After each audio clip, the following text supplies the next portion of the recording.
கடந்த திமுக ஆட்சியின் போது 1,03,349 கோடி ரூபாய் கடன் சுமையை தமிழகம் பெற்றிருந்ததாகவும், முதலமைச்சர் செல்வி ஜெயலலிதாவின் திறமையான நடவடிக்கையால் தமிழகம் பொருளாதார தேக்கத்தின் பாதிப்பில் இருந்து விடுபட்டதாகவும் சட்டப்பேரவையில் நிதி அமைச்சர் திரு ஓ பன்னீர்செல்வம் பெருமிதம் தெரிவித்துள்ளார். சட்டப்பேரவையில் நிதிநிலை அறிக்கை மீதான விவாதத்தின் போது இடையிட்டு பேசிய நிதி அமைச்சர் திரு ஓ பன்னீர்செல்வம் இதனை தெரிவித்தார்.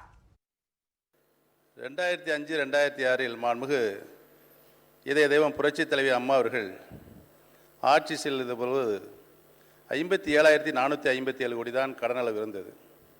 அதற்கு பின்னாலே வந்த நீங்கள் ஆட்சி விட்டு செல்லுகின்ற பொழுது 2010-11 1,01,349 கோடி ரூபாய் கடனைத்தான் எங்கள் கையில் கொடுத்துட்டு போனீங்க. ஏதோ நீங்கள் எதோ பாத்திரம் நிறைய அள்ளி கொடுத்துட்டு போன மாதிரி பேசிகிட்டு இருக்கிறீங்க. இந்த 5 ஆண்டுகளுக்கு மேலாக மாண்புமிகு அம்மாவுடைய திறமையான நிர்வாக திறமையின் காரணமாகத்தான் மற்ற இந்தியாவில் பாதிக்கப்பட்டிருந்தாலும், மந்த சூழ்நிலையால் பொருளாதார நிலையம் பாதிக்கப்பட்டிருந்தாலும், அது மற்ற மாநிலங்களில் நம்மை காட்டிலும் அதிகமாக கடன் பெற்று அந்த மாநிலத்தை நடாத்தி கொண்டிருக்கின்றார்கள். ஆனால் மாண்புமிகு இதய தெய்வம் புரட்சி தலைவி அம்மா அவருடைய நிர்வாக திறமையின் காரணமாக எல்லாமே கட்டுக்குள் வைத்து ஒரு தூய நிர்வாகத்தை, நல்ல நிர்வாகத்தை நடத்தி கொண்டிருக்கிறார்களே தெரிவித்துக் கொள்ள கடமைப்பட்டிருக்கின்றேன். தமிழகத்திலிருந்து எந்த தொழிற்சாலையும் வெளி மாநிலங்களுக்கு செல்லவில்லை என்று தொழில்துறை அமைச்சர் திரு MC சம்பத் புள்ளி விவர ஆதாரங்களோடு தெரிவித்தார். பாப்ஸ்கான் நிறுவனத்தின் தலைவர் திரு டெரிக் அவர்களை 30/5/2012 தைவானில் நேரில் சந்தித்து பாப்ஸ்கான் மற்றும் நோக்கியா நிறுவனங்களில் ஊக்கப்படுத்துவதற்கு தேவையான அனைத்து உதவிகளும் செய்ய விழையும் தமிழக அரசின் விருப்பத்தினை தெரிவிக்க மாண்புமிகு முதலமைச்சர் அம்மா அவர்களின் கடிதத்தை வழங்கினார்கள்.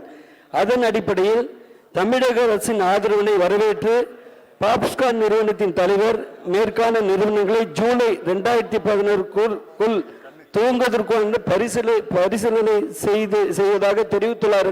எந்த ஸ்டேட்டுக்கும் போல எந்த தொழில் முதலீட்டாளர்கள் தமிழகத்தில் வந்தால் அவர்களை வரவேற்று அவர்களை தொழில் தொடங்குவதற்கான ஊக்குவித்து தொழிலுக்கு உண்டான அனைத்து சுமூகமான சூழ்நிலையை உருவாக்கி தருகின்ற ஒரு தலைசிறந்த தலைவிதான் இதய தெய்வம் டாக்டர் புரட்சி தலைவி அம்மா அவர்கள் என்பதை பெருமையோடு சொல்லிக்கொள்ள கடமைப்பட்டுள்ளது. நோக்கியா நிறுவனம் மூடுவதற்கு முந்தைய திமுக ஆட்சியே காரணம் என அமைச்சர் திரு பி தங்கமணி தெரிவித்தார். ஆக இந்த அளவுக்கு மாண்புமிகு அம்மா அவர்கள் நடவடிக்கை எடுத்திருக்கின்றார்கள். அந்த பின்லாந்தோடு நம் இரட்டை வரி மதிப்பு ஒப்பந்தம் இந்தியாவும் பின்லாண்டும் வைத்திருக்கின்றார்கள். அதை மீறி 2012ஆம் ஆண்டு அந்த முன்தேதியிட்ட வரி சட்டம் கொண்டு வந்த காரணத்தினால்தான் அந்த நோக்கியா ஆலையும் போனது, பாஸ்கர் ஆலையும் போனது.